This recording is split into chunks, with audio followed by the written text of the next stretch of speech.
Bahkan kita punya data Bang di tahun 2026 Januari kemarin, itu mereka yang menolak pilkada oleh DPRD itu angkanya di atas 80%. Ketika itu kemudian ditarik DPRD, apakah kemudian misalnya ya, Ya, partai bisa meyakinkan ke publik bahwa proses pemilihan bisa dilakukan secara transparan? ya.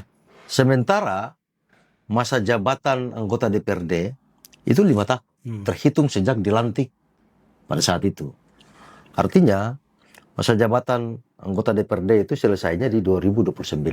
Sehingga pemilu itu tidak terbatas hanya pada kelompok elit atau mereka yang punya modal politik saja, baik modal politik maupun modal finansial.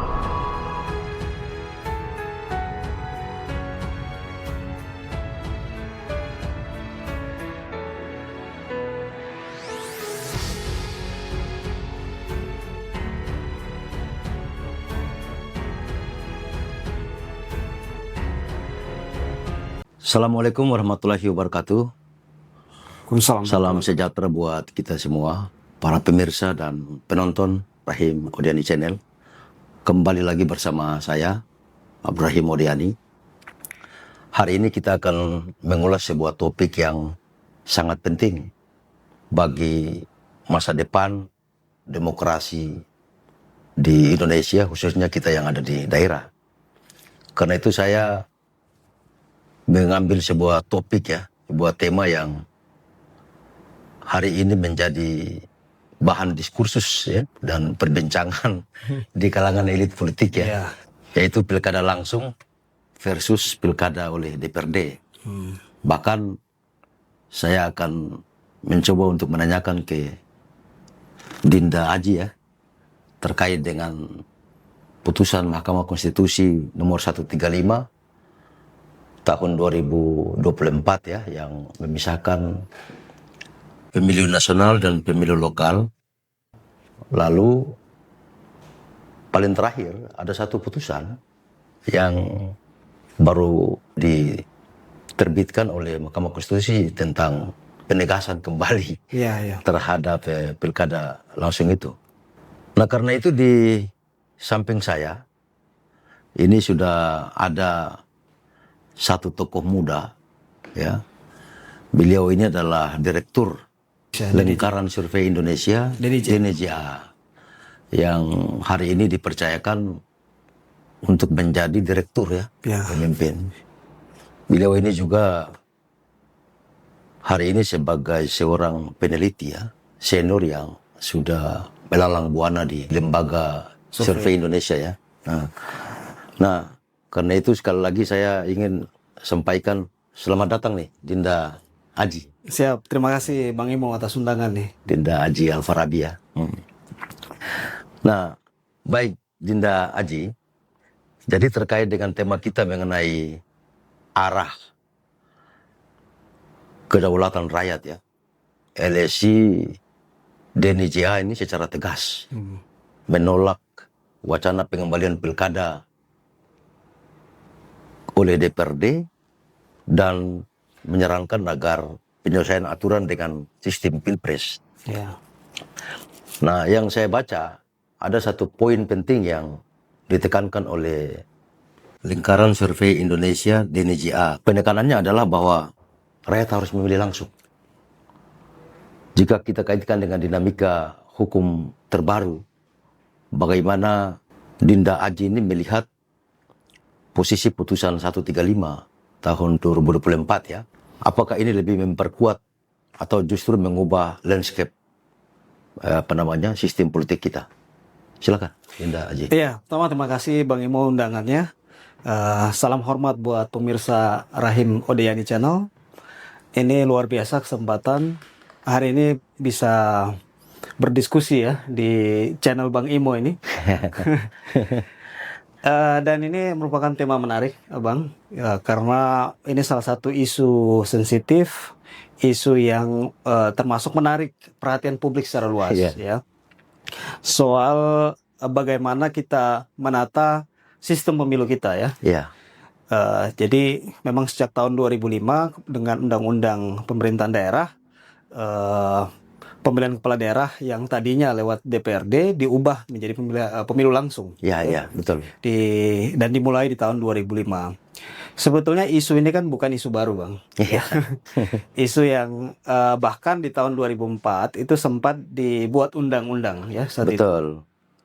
Kemudian itu hasil paripurna DPR ya saat itu yang memutuskan bahwa pilkada di pemilihan kepala daerah dilakukan oleh DPRD. Ya. Tapi saat itu kita tahu bahwa kalau kita lihat historisnya di tahun 2014 itu kemudian muncul penolakan yang masif sekali Betul. terhadap keputusan itu.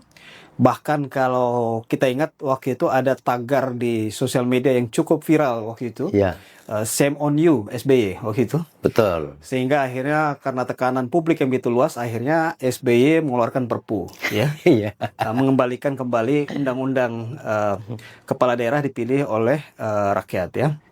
Jadi pertama ini memang bukan isu baru, tapi itu memang bagian dari kalau kita lihat secara positif, Bang. Kalau saya lihat secara positif, memang pertama adalah ada upaya dari pemerintah dan juga legislatif untuk menata kembali sistem pemilu kita, ya. Dan dalam penataan itu memang muncul opsi bahwa sebaiknya pemilihan kepala daerah dikembalikan ke DPRD. Ya, jadi itu salah satu opsi yang kemudian berkembang ya saat itu ya. Tapi sayangnya memang seringkali dalam pembuatan keputusan publik ya, memang suara publik juga penting untuk kita dengar ya. Jadi sejak tahun 2014, mengapa tadi Bang Imbo sampaikan bahwa LSI ya, salah satu lembaga yang juga kemudian dalam beberapa kali rilis survei kita menyatakan bahwa pemilihan kepala daerah lewat pemilu langsung itu merupakan opsi yang lebih baik karena itu adalah hasil dari riset kita. Jadi kita melakukan berbagai survei nasional yang sifatnya periodik sebetulnya, hampir setahun itu 3 kali kita melakukan survei dan dalam survei-survei itu memang seringkali kita sertakan pertanyaan tentang itu. Ya. Ketika isu itu muncul kita sertakan pertanyaan tentang itu dan memang mayoritas publik menolak pemilu lewat DPRD. Ya. Mereka lebih ingin bahwa kepala daerah itu dipilih langsung oleh rakyat. Ya. Bahkan kita punya data Bang di tahun 2026 Januari kemarin, itu mereka yang menolak pilkada oleh DPRD itu angkanya di atas 80%. Wah, tinggi sekali. Tinggi sekali. Ya.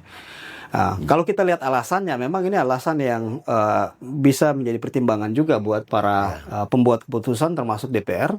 Karena pertama mereka menganggap bahwa itu adalah hak yang sudah mereka lakukan hampir sekian tahun ya. Ya, sejak tahun 2005 berarti kurang lebih sekitar 21 tahun. 21 tahun. Ya. Jadi 21 tahun masyarakat sudah terbiasa memilih langsung kepala daerahnya.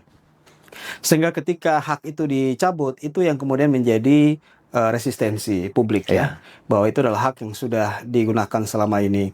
Jadi opsi tentang pembenahan sistem pemilu itu sebetulnya memang perlu kita lakukan karena kita tahu bahwa memang pilkada langsung juga punya hal-hal negatif yang harus diatasi. Ya. Tapi memang kesimpulan kemudian diputuskan bahwa itu kembali ke DPRD, ini yang jadi masalah.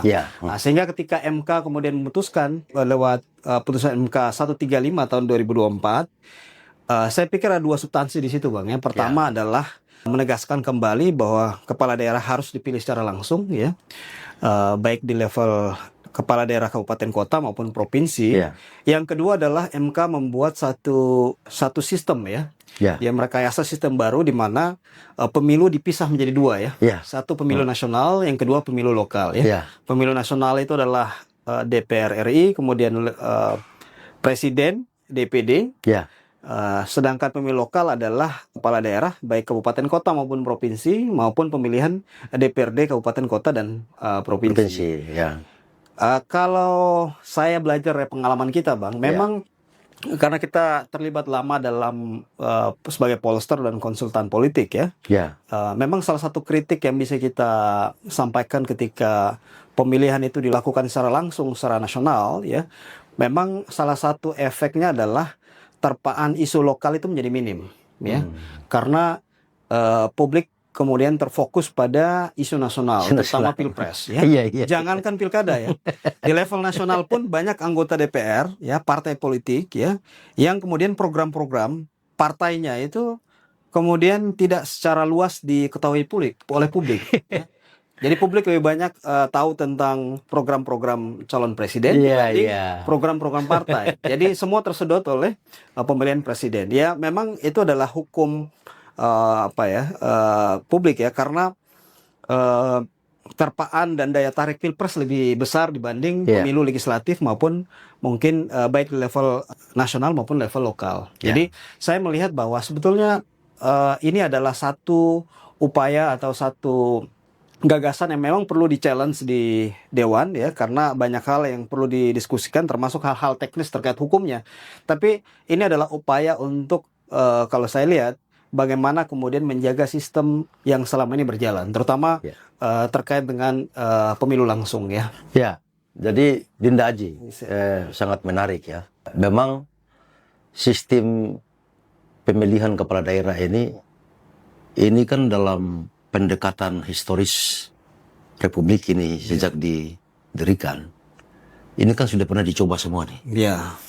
Kalau di masa Orde Lama, kemudian Orde Baru ya, sebelum reformasi, kepala daerah kita ini ditunjuk. Betul.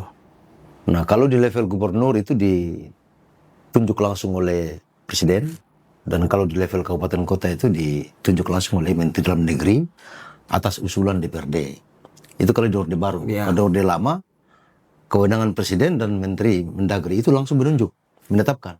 Tapi di era Orde Baru diusulkan oleh DPRD setempat. Lalu ada beberapa yang diusulkan dan itu menjadi semacam kewenangan full dari presiden dan Menteri Dalam Negeri untuk menetapkan siapa yang akan layak untuk ditetapkan menjadi kepala daerah. Lalu di era reformasi, ketika hadir lahirnya Undang-Undang 2299 tentang pemerintahan daerah, di mana kita tahu dalam undang-undang itu mengatur full power terhadap otonomi daerah itu sendiri. Betul. Nah, di zaman Parias Rasid, kalau saya nggak salah itu, di Parias Rasid, yang berpengaruh terhadap sistem pemilihan pimpinan daerah. Nah, pada saat itu kemudian diberikan kewenangan kepada DPRD untuk DPRD yang memilih pimpinan itu. Nah, lalu kemudian setelah itu, kita mulai di tahun 2005 kalau saya tidak salah, ada pilkada langsung. Dan itu diberlaku sampai saat ini. Tentu dari semua sistem ini, Dinda Aji, ini ada kelebihan dan kekurangannya. Betul. Ada manfaat dan mudaratnya. Nah, karena itu, apakah wacana untuk melakukan penataan terhadap sistem ini, selama itu dibolehkan oleh konstitusi kita, tanpa mengabaikan daulat rakyat misalnya, hak rakyat yang harus memilih pimpinan yang langsung, ini kan boleh-boleh saja. Betul. Boleh-boleh saja. Tetapi sekali lagi saya mau katakan bahwa di pilkada langsung itu ada beberapa sisi gelapnya. Kan mungkin Dinda Aji sebagai orang yang melakukan penelitian terhadap politik di daerah, sisi gelapnya itu dia membutuhkan pembiayaan yang cukup besar. Betul. Pembiayaan kampanye misalnya. Lalu kemudian masyarakat kita yang hari ini perilakunya itu, pemilihnya itu udah berubah, sehingga siapa yang tidak kasih uang, mereka tidak pilih. Itu satu realitas. Yang kedua, ada semacam dampak sosial. Dampak sosialnya apa? Tetangga dan tetangga ini saling berantem nih, karena perbedaan politik itu. Itu sisi gelapnya. Sisi terangnya adalah memang rakyat diberikan daulat benar nih. Betul. Diberikan daulat benar. Nah, itu menurut Dinda Aji seperti apa? Iya, kalau kita lihat Bang, memang ada paling tidak 4 hal yang jadi kritik terhadap pilkada langsung ya. Pertama soal pencalonan ya. Pencalonan itu banyak yang mengatakan bahwa proses pencalonannya mahal ya. Karena secara terbuka sebetulnya kita lihat fenomenanya ya, bahkan kalau kita lihat dalam 5-10 tahun terakhir ya, walaupun ini sebetulnya secara etis itu bukan sesuatu yang diterima ya, tapi memang itu lumrah terjadi. Ya. Ya, jadi seorang kandidat itu harus mengeluarkan dana yang cukup besar untuk bisa dicalonkan oleh partai politik, ya, dengan apapun judulnya itu, Bang. Artinya apakah itu kemudian menjadi ada yang disebut sebagai misalnya uang saksi atau apapun segala macam, tapi memang biaya pencalonannya begitu besar. Kedua adalah biaya politik yang tadi sampaikan Bang Imo ya, bahwa biaya politik yang dikeluarkan oleh seorang kandidat untuk bisa menjangkau pemilih yang begitu luas, termasuk untuk dipilih, itu juga sangat besar. Ya. Yang ketiga adalah ada yang kemudian mengaitkan dengan berbagai macam fenomena kepala daerah yang kemudian menjadi pesakitan ya, tersangka kasus. Iya, itu yang terjadi saat ini ya. Yang juga dikaitkan ke. Nah, tapi memang kalau kemudian masalah-masalah itu ya, ketika para pembuat keputusan ya mengevaluasi proses pilkada yang terjadi, kemudian sampai pada titik bahwa hak yang kemudian selama ini dipegang atau dilakukan langsung oleh rakyat kemudian dialihkan ke DPRD, ini yang kemudian menjadi perdebatan ya. Karena di sisi lain Bang, kalau kita lihat ya, saya lihat ada problem yang juga mendasar selain masalah pemilu itu ya. Dan ini adalah hasil survei kita, hasil riset kita ya. Dan itu bisa kita mungkin gunakan beberapa lembaga survei yang lain juga yang kurang lebih sama. Jadi selain masalah pemilu tadi, masalah legitimasi terhadap partai politik dan DPR ya, parlemen kita itu memang belum terlalu kuat legitimasinya. Ya. Pertama, trust publik terhadap partai itu masih rendah ya, bahwa publik percaya bahwa partai itu bisa kemudian mewakili mereka, mewakili aspirasi mereka untuk misalnya memilih ya pemimpin yang mereka inginkan ya, atau yang kedua misalnya ketika nanti menjabat ya, kebijakan-kebijakan yang dibuat itu adalah kebijakan yang sesuai dengan aspirasi masyarakat. Itu yang masih menjadi keraguan dari publik. Jadi tingkat trust ya, kepercayaan terhadap partai juga rendah ya. Jadi karena kepercayaan terhadap partai rendah, kepercayaan terhadap DPR-nya juga rendah, sehingga ini yang jadi problem ya. Sebagai perwakilan partai ya. Iya, jadi publik masih ragu kalau kemudian hak ini diberikan kepada DPRD, apakah kemudian DPRD ini punya satu keinginan yang kuat atau bisa mewakili mereka atau tidak. Hasil survei menunjukkan bahwa tingkat trustnya masih kecil. Jadi saya pikir bahwa ya karena ya di luar sebagai lembaga survei, saya adalah seorang ilmuwan politik ya, bahwa pemilu atau pemilihan kepala daerah, pejabat publik melalui DPRD itu sebetulnya dalam kerangka demokrasi itu adalah sesuatu yang juga bagian dari hak demokrasi ya. Dan itu menjadi sistem yang kemudian diterapkan juga oleh beberapa negara ya. Tapi persoalannya adalah memang lembaga kita ini trustnya masih rendah terhadap partai, trustnya rendah terhadap DPR juga trustnya masih rendah. Jadi problem juga ya. Jadi apalagi kemudian ya tadi yang Bang Imo sampaikan bahwa daulat mandat itu kan berasal dari publik ya, dari rakyat ya. Ketika kemudian masyarakat kita ya hanya kemudian mentoleransi ya bahwa kepentingan mereka atau kebutuhan mereka itu mereka sebetulnya menerima bahwa itu dibahas oleh perwakilan mereka di DPR misalnya. Tapi ketika itu datang ke pilihan hak untuk memilih kepala daerah, mayoritas memang menolak ya.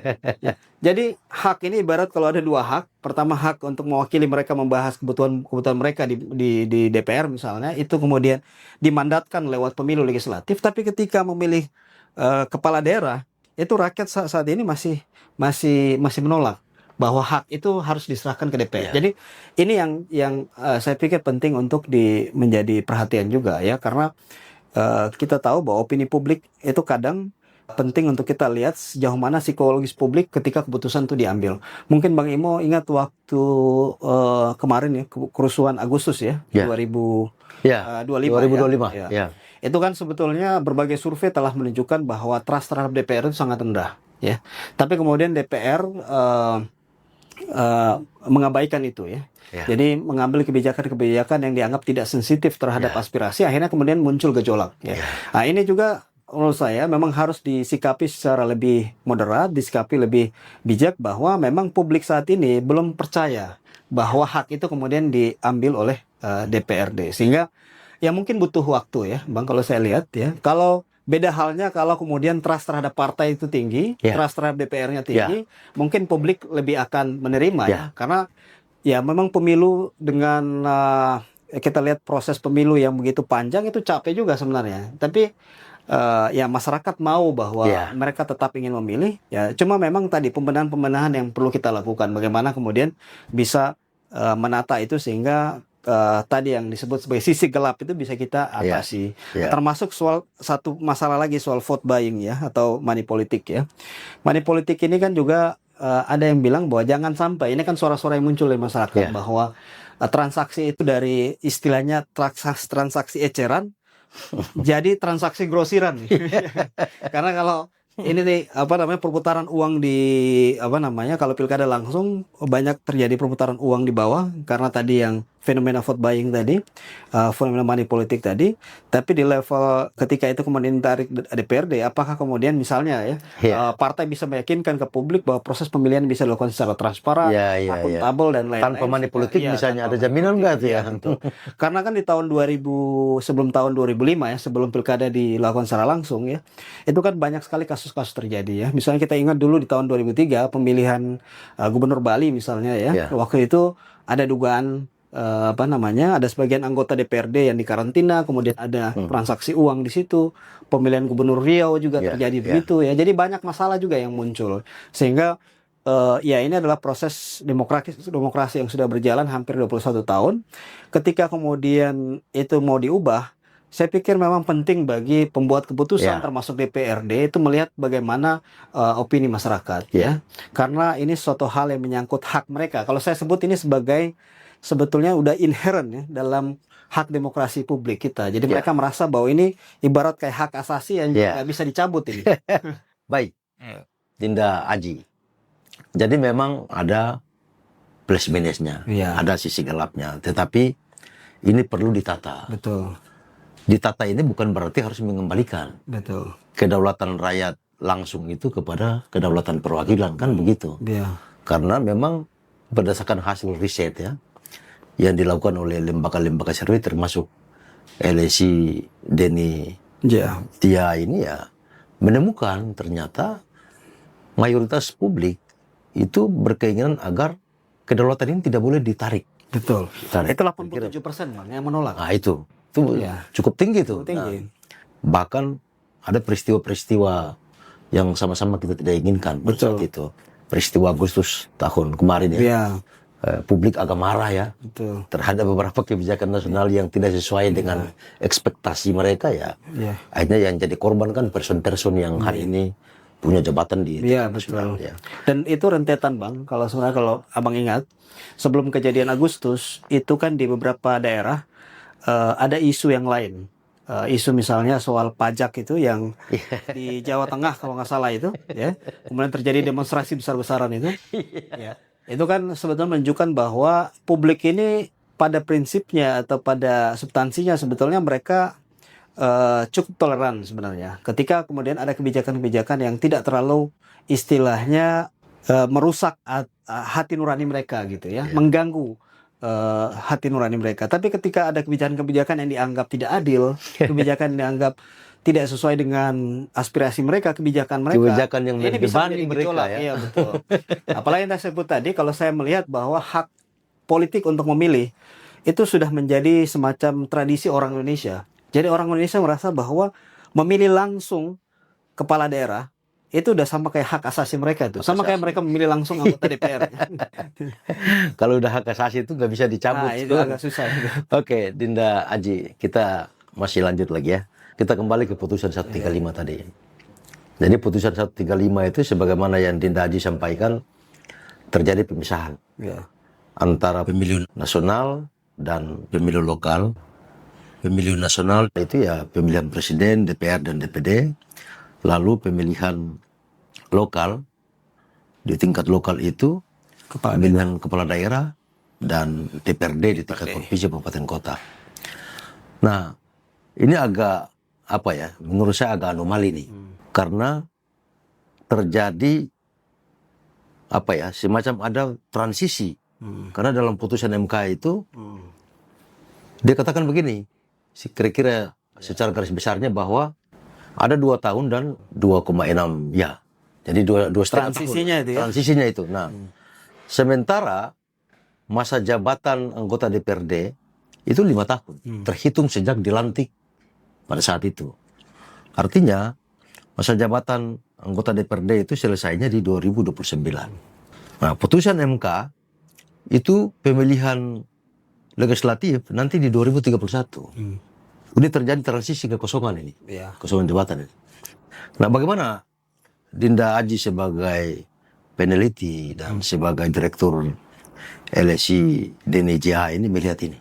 Ya, gini Bang, kalau saya lihat dari konteks politiknya ya, karena kalau secara kajian hukum memang ini perlu satu kajian yang mendalam terkait dengan kalau kemudian putusan 135 MK ini diikuti ya, artinya butuh rekayasa hukum, butuh semacam aturan-aturan peralihan yang kemudian mengatur itu ya. Ya. Kita belum tahu opsi-opsinya, pasti opsi-opsi itu sudah disiapkan oleh pemerintah atau oleh DPR dalam merespon situasi ini.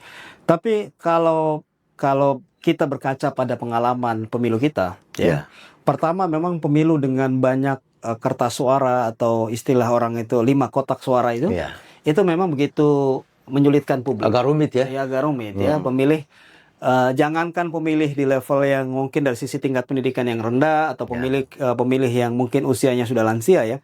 Kita pemilih yang muda aja ketika membuka kertas suara hampir 5 kertas suara itu kan kadang pusing juga karena jumlahnya begitu banyak ya.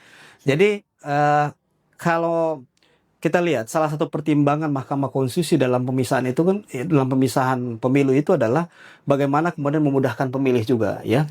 Karena kan sebetulnya sebelum itu kan ada kasus di pemilu 2019 kalau tidak salah. Ketika pemilu dilaksanakan secara serentak, banyak korban jiwa waktu itu di tingkat penyelenggara di ada 800-an itu kalau nggak salah ya. Jadi memang secara teknis itu memang pemilunya pemilu yang rumit, pemilu yang panjang, butuh energi dan tenaga yang besar juga dalam melaksanakan pemilu itu sehingga muncul korban jiwa. Tapi kalau kita lihat secara politik, saya melihat bahwa justru ini adalah rekayasa politik yang bisa baik untuk sistem demokrasi kita ke depan ya. Karena sebagai seorang pollster dan konsultan politik, saya melihat bahwa pemilu yang kemudian digabung secara serentak itu membuat ada pemilu yang kemudian dominan, menonjol, ada pemilu yang kemudian tenggelam. Pemilu yang menonjol adalah Pilpres. Sudah pasti Pilpres akan menjadi daya tarik utama karena itu pertarungan ini menyangkut RI 1 nih. Siapa yang jadi pemimpin bangsa ini selama 5 tahun, sehingga itu menarik perhatian publik begitu besar, bukan hanya publik tapi karena media semua, media massa, kemudian media online itu semua fokus ke Pilpres, sehingga terpaan kampanye tadi yang saya sampaikan di awal bahwa kampanye partai misalnya ya, publik itu kita pernah buat riset Bang tentang menjelang pemilu, ketika kita bertanya tentang platform partai atau isu partai yang kemudian masyarakat tahu, itu hampir rata-rata di bawah 20% orang tahu tentang program partai. Jadi partai kan bisa membedakan tuh. Padahal kan pemilu legislatif ini juga penting. Ya, karena ini adalah wakil rakyat yang posisinya setara dengan pemerintah. Mereka menjadi wakil kita untuk membahas isu-isu penting. Ya. Mulai dari budget, tentang anggaran nasional kita, tentang program-program penting, itu kan dibahas oleh DPR. Dalam posisi atau jabatan yang sangat penting itu kemudian tenggelam isunya ya atau programnya karena terpaan capres. Apalagi dengan pemilu yang lain.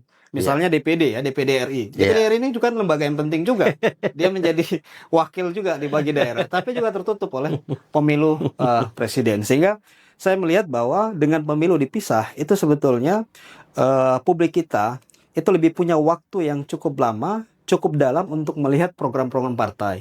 Itu satu dari sisi pemilih. Yang kedua dari sisi partai ya maupun peserta pemilu, mereka bisa lebih fokus untuk kompetisi. Sehingga partai-partai itu dipaksa Bang. Dipaksa untuk harus sekuat tenaga, sungguh-sungguh mengelaborasi program-program partainya sehingga menjadi menarik buat pemilih.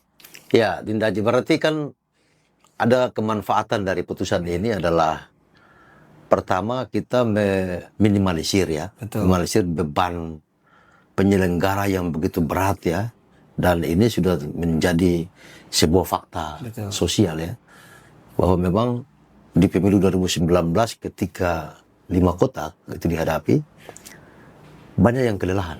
Betul. Kelelahan yang dia berdampak terhadap kematian. Nah, mungkin ini yang menjadi salah satu pertimbangan Mahkamah Konstitusi. Lalu yang kedua, tadi yang Dinda Aji sampaikan, seolah-olah partai ini dipaksakan. Karena ini adalah pemilu yang akan melibatkan partai politik, baru setelah selesai pilpres, pileg, lalu kita hadapi pilkada. Betul. Nah, ini kan gawenya partai politik ini. Partai politik harus menyiapkan calon-calon legislatifnya dengan waktu yang terbatas. Karena itu, putusan Mahkamah Konstitusi 135 ini memberikan ruang. Salah satunya kepada partai politik untuk menyiapkan kader-kadernya yang akan berkompetisi dalam pileg. Nah, tetapi kembali ke tadi, Dinda Aji. Kaitan dengan transisi 2 tahun dan 2 tahun setengah ini. Ada rumor yang berkembang yang saya baca, ya, kemudian saya pernah diskusi dengan beberapa person yang punya kapasitas, ya, yang punya wewenang di bidang rekayasa konstitusi dan penataan undang-undang. Memang ada beberapa opsi yang mereka sampaikan. Yang pertama, bahwa kekosongan transisi DPRD ini akan diperpanjang masa jabatannya. Ya. Nah, itu satu. Yang kedua, kekosongan DPRD ini akan dilakukan pemilu transisi. Nah, dan yang ketiga, ini diisi oleh anggota DPRD transisi yang dikembalikan ke partai politik yang akan menentukan itu. Siapa yang akan dicalonkan. Tetapi kan tiga-tiga ini tidak boleh bertentangan dengan konstitusi. Betul. Misalnya opsi pertama tadi, diperpanjang. Undang-Undang Dasar 1945, konstitusi kita bilang bahwa masa jabatan anggota DPRD itu 5 tahun. Gitu. Yang kedua, soal pemilu transisi. Nah, kalau kita korelasikan dengan wacana pilkada langsung ke tidak langsung, karena salah satu pertimbangannya soal kondisi ekonomi negara. Biaya yang begitu tinggi. Kalau ada pemilu transisi, ini butuh biaya lagi nih. Lalu kemudian yang ketiga yang tadi itu. Nah, ini bagaimana dari pandangan lembaga riset seperti Dinda Aji ini? Saya melihat dari perspektif non hukumnya, Bang, ya. Karena kalau perspektif hukumnya, menurut saya memang seringkali bukannya dalam case Indonesia, ya, dalam case banyak negara demokrasi, rekayasa konstitusi itu seringkali dilakukan, ya. Karena rekayasa konstitusi itu menyangkut dengan bagaimana kemudian kita menata sistem politik kita. Tapi dari sisi tadi kalau Bang Imo concern soal sisi budgeting, ya. Memang hasil kalau tidak salah di 2024 kemarin, dana hibah yang total dana hibah, ya, yang kemudian dibutuhkan untuk pelaksanaan pilkada itu kurang lebih sekitar 25 triliun. Ya. Memang kalau kita lihat dari dana itu, ada yang mengatakan bahwa kalau kemudian dana itu dialihkan untuk kebutuhan yang lain, misalnya program-program sosial atau program yang langsung ke masyarakat, mungkin tentunya benefitnya lebih besar. Tapi saya melihat bahwa hak politik itu memang mahal. Hak politik mahal. Bahkan kalau kita ingin belajar dari negara-negara demokrasi yang lebih mapan, lebih maju, negara yang saat ini kemudian dari sisi transparansi, akuntabilitas dari pejabat negara juga lebih terbuka, memang mereka membangun sistem ini bukan dalam hitungan cepat, waktu yang panjang. Tapi dari semua case, kalau kita lihat, best practice di berbagai negara demokrasi maju, memang itu adalah cost yang harus kita keluarkan untuk bisa membuat sistem politik kita itu lebih terbuka, lebih bisa dipertanggungjawabkan. Jadi kalau saya lihat dengan kasus tadi, ketika pemilu nasionalnya dipisah dengan pemilu lokal, secara politik, itu manfaat ke publik dan penataan sistem politiknya jauh lebih baik. Memang pasti ada masa transisi yang harus kita lalui, itulah yang kemudian butuh pendalaman, butuh rekayasa hukum yang kemudian satu tadi syaratnya nggak boleh bertentangan dengan konstitusi Undang-Undang 45. Tapi kemudian kalau kemudian ujungnya adalah penataan sistem politik kita bisa jauh lebih baik, maka dalam jangka panjang kita bisa menata sistem politik yang bisa lebih terbuka, sistem politik yang mungkin bisa memunculkan legitimasi publik. Ya. Nah, karena legitimasi publik ini kan ada dua, Bang, Ya. dalam politik. Satu istilahnya government by the people dan government for the people, ya. Kalau kemudian inputnya itu legitimasinya kurang, ya walaupun outputnya bagus, nah ini juga jadi problem ya. Karena akhirnya publik nggak percaya terhadap sistem, walaupun outputnya bagus. Ya. Misalnya dulu waktu zaman atau rezim Orde Baru ya, outputnya baik, ya outputnya baik karena misalnya kebijakan-kebijakan, keputusan-keputusan, program-program yang ini bisa langsung dirasakan. Tapi karena inputnya kurang legitimasi, akhirnya kemudian menjadi problem dalam jangka panjang. Ya, jadi kita berharap bahwa memang harus ada titik keseimbangan. Tapi ini adalah masa transisi yang harus kita lalui. Kalau saya berpendapat bahwa walaupun ya secara hukum ada yang berpandangan bahwa apa yang kemudian diputuskan oleh Mahkamah Konstitusi itu melampaui kewenangannya, ya. Tapi secara politik, ya, saya melihat dari perspektif ilmu politik bahwa keputusan untuk memisahkan pemilu nasional dan pemilu lokal, ya, ini adalah satu terobosan politik untuk menata sistem politik kita yang jauh lebih baik.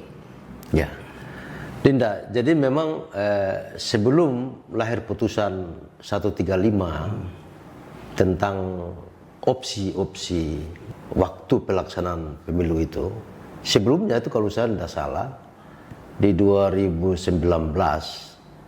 atau 2020 itu ada satu putusan juga, di mana dalam putusan MK itu saya lupa nomornya itu, tetapi dalam putusan itu gini, ada tawaran 6 opsi, ada 6 opsi yang diputuskan oleh Mahkamah Konstitusi yang memisahkan beberapa pemilu, gitu. Nah, tetapi kan kemudian pada saat itu pembuat undang-undang dalam hal ini DPR dan pemerintah pada saat itu tidak melakukan penataan peraturan perundang-undangan pada saat itu. Akhirnya 6 opsi itu kemudian tidak dilaksanakan. Lalu kemudian lahirlah putusan 135 yang lebih tegas lagi. Dia langsung tegas di situ bahwa terjadi pemilu nasional dan pemilu lokal. Tapi ya saya kira itu sudah ini ya. Apapun yang terjadi putusan Mahkamah Konstitusi itu dia final and binding. Tidak bisa ada lagi upaya hukum lain selain dari pelaksanaan. Karena itu di 2026 ini, kalau saya tidak salah itu di bulan Agustus, itu tahapan pemilu sudah mulai. Di mana tahapan dimulai dengan pengangkatan penyelenggara pemilu. Ya, ada KPU lalu kemudian Bawaslu. Itu kalau tidak salah dimulai di tahun ini. Nah, tentu pelaksanaan pengangkatan penyelenggara pemilu ini harus didasarkan pada peraturan perundang-undangan. Nah, tetapi sampai saat ini itu DPR RI dalam hal ini Komisi 2 itu belum membahas apapun sampai saat ini. Kalau yang ada ini baru sebatas wacana, baru sebatas isu rumor ya yang berkembang di publik, seolah-olah Komisi 2 itu sedang melakukan pembahasan undang-undang atau ya perubahan undang-undang itu. Tetapi faktanya sampai saat ini draft saja belum ada.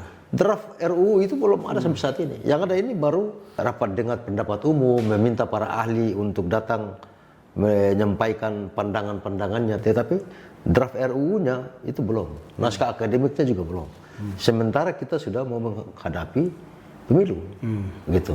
Bagaimana menurut pandangan dari LSI? Iya, ini memang salah satu PR kita adalah kalau kita lihat historis perjalanan sistem pemilu kita. Sistem pemilu kita ini kan setiap menjelang pemilu selalu dibahas. Ya, memang idealnya sistem pemilu kita ini bertahan dalam jangka waktu yang lama. Jadi final, sehingga perubahan-perubahan itu mungkin yang terjadi bukan dalam waktu yang singkat. Setiap pemilu harus ada perubahan, sehingga ada kepastian sistem pemilu kita.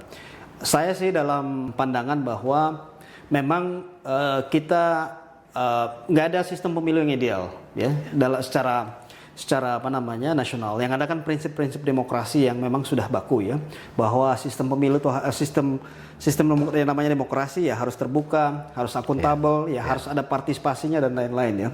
Tapi desain sistem pemilu itu kan memang mengikuti bagaimana kemudian perjalanan ya, praktisnya seperti apa ya, kekurangan-kekurangan itu kemudian ditata. Tapi memang idealnya kita akan harusnya menyusun sistem pemilu yang bisa bertahan dalam jangka waktu yang lama. Nah, kalau saya melihat ya, salah satu penyebab mengapa kemudian sistem pemilu kita ini selalu berubah, karena memang ada dalam setiap pembahasan undang-undang pemilu itu terlalu banyak kompromi di situ ya. Iya. Kompromi itu kemudian gampang berubah ketika memang kondisi politiknya juga berubah. Landscape politiknya berubah ketika pemilu berikutnya misalnya landscape-nya berubah, ini kemudian menjadi tarik-menarik lagi.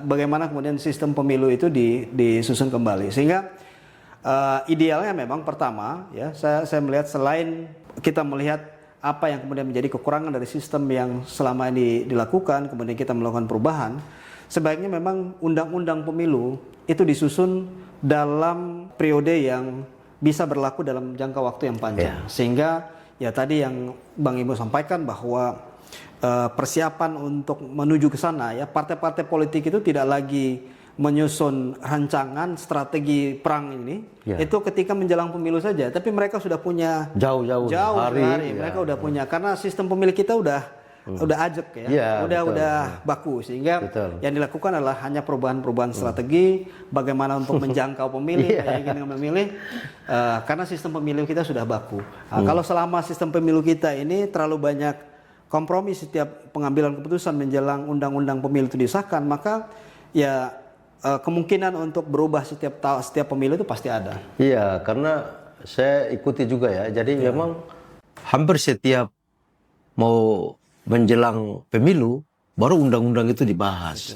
Padahal kan sesungguhnya jauh hari ini sudah harus menjadi sebuah agenda yang ditetapkan oleh pembuat undang-undang ini agar ini dipersiapkan lebih matang gitu. Daripada tinggal 1 tahun mau pemilu baru undang-undang dilakukan revisi undang-undang misalnya, ini akan cukup berat. Tapi saya melihat ini evolusinya sudah berjalan ke arah yang baik, Bang, karena kita kan secara bertahap terus menata sistem pemilu kita ya. Misalnya dari parliamentary threshold ya, sekarang sudah banyak dari awalnya hanya 3%, kemudian naik mungkin ke 4% ya. Karena kita ingin membuat sistem pemilu kita ini kan punya impact ke sistem pemerintahan kita ya. Ketika DPR kita lebih stabil dengan jumlah partai politik yang lebih sedikit, itu kan diasumsikan akan lebih baik ya. Sehingga evolusi sistem pemilu kita ini sebenarnya bergerak ke arah yang lebih baik. Termasuk bagaimana untuk menata dapil dan lain-lain. Saya pikir ini saatnya kita membuat sistem yang lebih baku ya, yang lebih panjang durasi penggunaannya ini nggak setiap 5 tahun, dan saya melihat ya putusan MK ini bisa menjadi momentum ya. Ketika ini telah dipisah 2 pemilu nasional, pemilu lokal, ya mungkin ya biasa kalau regulasi baru memang kadang kan kita agak sedikit kaku dalam menyesuaikan di awal, tapi ketika ini sudah berjalan mungkin akan lebih terbiasa ya, sehingga mudah-mudahan ya ini bisa menjadi satu terobosan yang penting. Tinggal bagaimana kita mengatur aturan-aturan teknisnya. Sama kayak dulu ketika pilkada di tahun 2004 diputuskan undang-undang harus dipilih secara langsung. Itu kan juga penyesuaian awal juga pasti butuh waktu ya. Ada penyesuaian dari sisi anggaran dan seterusnya. Tapi ketika itu sudah berjalan, walaupun tadi ya bahwa kita punya catatan bahwa ada PR di situ, tapi itu sistemnya sudah lebih baik dibanding sebelumnya. Betul ya. Oke, Dinda Aji, sedikit lagi kita menambahkan ini. Sangat menarik ya, pendalaman pandangan dan pikiran yang disampaikan oleh Dinda Aji tadi terhadap beberapa isu-isu politik yang hari ini mengemuka di publik ya. Dan tentu kita bisa berkesimpulan bahwa kita ini belum menemukan satu sistem demokrasi yang benar-benar baik ya. Karena itu dia menjadi sebuah transisi yang terus-menerus untuk menemukan sebuah sistem demokrasi yang lebih baik, yang lebih bagus untuk kita yang ada di Republik ini. Nah, karena itu sebelum kita akhiri bincang-bincang kita di podcast ini, apa yang ingin Dinda Aji sampaikan khususnya kepada penonton dan pemirsa Rahim Odiani Channel ini? Ya, yang pertama Bang, terkait isu pilkada ya, pilkada DPRD, pilkada langsung ya. Saya melihat tadi dari perspektif publiknya ya, karena memang pertama penolakan publiknya begitu besar, Ya. dan sudah kita coba itu di survei Januari, sekitar 87% yang menolak. Itu artinya bahwa memang publik menolak kalau hak ini dicabut, ya. Sehingga yang perlu dilakukan oleh pembuat keputusan termasuk DPR dalam melakukan evaluasi terhadap proses pemilu langsung kita adalah bagaimana kemudian membenahi sisi-sisi negatif tadi, ya. Saya pikir yang penting itu adalah pertama adalah proses pencalonan, ya. Ini yang kemudian menjadi isu, ya. Bagaimana kemudian partai politik maupun mungkin bisa melibatkan berbagai macam kalangan profesional, kalangan akademik, bagaimana kemudian membatasi agar pencalonan itu tidak mahal, ya. Karena pencalonan mahal itu kemudian menjadi salah satu penyebab, ya, mengapa kemudian biaya politik kita tinggi. Yang kedua adalah terkait money politik. Sebetulnya undang-undang kita itu sudah mengatur. Undang-undang kita ini sudah mengatur begitu jelas. Undang-undang pemilu kita bahkan ada sanksinya ketika tindakan-tindakan itu dilakukan, ya. Tapi memang law enforcementnya yang belum kuat, ya. Sehingga saya pikir ini juga harus menjadi catatan bagi para legislator kita, bagi penyelenggara pemilu, bagaimana kemudian penegakan hukum yang lebih terbuka. Nah, sehingga memang mengapa demikian? Kita ingin satu sistem pemilu, ya, baik di level nasional maupun level lokal, di mana memungkinkan semua anak bangsa, kalau level daerah, semua anak daerah punya kans yang sama untuk muncul sebagai petarung, untuk muncul ketika mereka punya kapasitas, mereka punya kemampuan, mereka punya ide, punya isu yang kemudian baik untuk ke publik. Mereka bisa berkontestasi dalam proses pemilu, ya, sehingga pemilu itu tidak terbatas hanya pada kelompok elit atau mereka yang punya modal politik saja, baik modal politik maupun modal finansial, tapi memang terbuka, orang bisa berkontestasi, ya. Kita bermimpi misalnya walaupun masih jauh, ya, kita tahu bahwa banyak juga kasus-kasus di mana orang memang ketika dia tidak punya apa-apa, tapi karena dia punya modal sosial yang kuat, ya, dia punya komitmen yang baik, dia punya kemampuan untuk berkomunikasi publik yang bagus, kemudian bisa dipilih sebagai kepala daerah. Nah, kita ingin ruang-ruang itu terbuka, sehingga memang istilahnya penyakit-penyakit demokrasi yang muncul ini sebaiknya kita berusaha untuk mencari cara untuk mengobatinya, ya. Bukan kita menghilangkan pasien, Ini yang mungkin menjadi catatan pertama. Yang kedua adalah terlepas dari tadi ada tantangan dari sisi rekayasa hukumnya, ya, bahwa banyak kemudian muncul pertanyaan tentang bagaimana mengimplementasi putusan MK 135. Tapi secara politik saya melihat bahwa ini terobosan politik yang bisa menjadi jawaban atau bisa menjadi solusi untuk penataan sistem politik kita, ya. Mungkin dalam jangka pendek kita masih kaku, ya, karena ini adalah proses awal kita menghadapi sebuah regulasi yang baru, aturan yang baru. Tapi mungkin dalam jangka panjang, ya, sistem ini merupakan solusi yang lebih baik, ya, di mana pemilu kita itu dipisah, ya. Sehingga ketika pemilu lokal, isu yang kemudian muncul adalah memang isu lokal. Isu lokal, ya. Di situ karena DPRD yang bertarung di situ juga mereka mewakili masyarakat di daerah situ, kepala daerah di situ juga yang bertarung adalah kepala daerah yang nanti akan menjadi pemimpin di daerah itu, sehingga ini kemudian dikontestasi di daerah itu. Jadi isu-isunya tuh lebih terangkat, tidak tertutup dengan isu nasional. Jadi ya saya melihat bahwa memang banyak tantangan kita dalam menata sistem politik, tapi ya saya melihat bahwa progres dan evolusi kita untuk menata sistem politik kita ini sudah semakin hari bergerak ke arah yang lebih positif. Baik, Dinda Aji, sekali lagi terima kasih. Siap, sama-sama Bang. Terima kasih atas konklusi yang Dinda Aji sampaikan di podcast ini. Mudah-mudahan Dinda Aji sehat terus. Siap. Ya, karirnya tambah naik, ya, dan bisa berbagi ilmu di podcast ini. Mudah-mudahan ini bisa menjadi pencerahan. Siap. Dan saya berharap semoga kita semua channel ini tetap menjadi channel di mana masyarakat baik di Maluku Utara maupun di luar Maluku Utara menjadi wadah untuk bisa mengupdate informasi, gagasan-gagasan baru, sehingga ini juga edukasi politiknya tetap berjalan. Amin, amin, amin, amin, amin. Baik, terima kasih.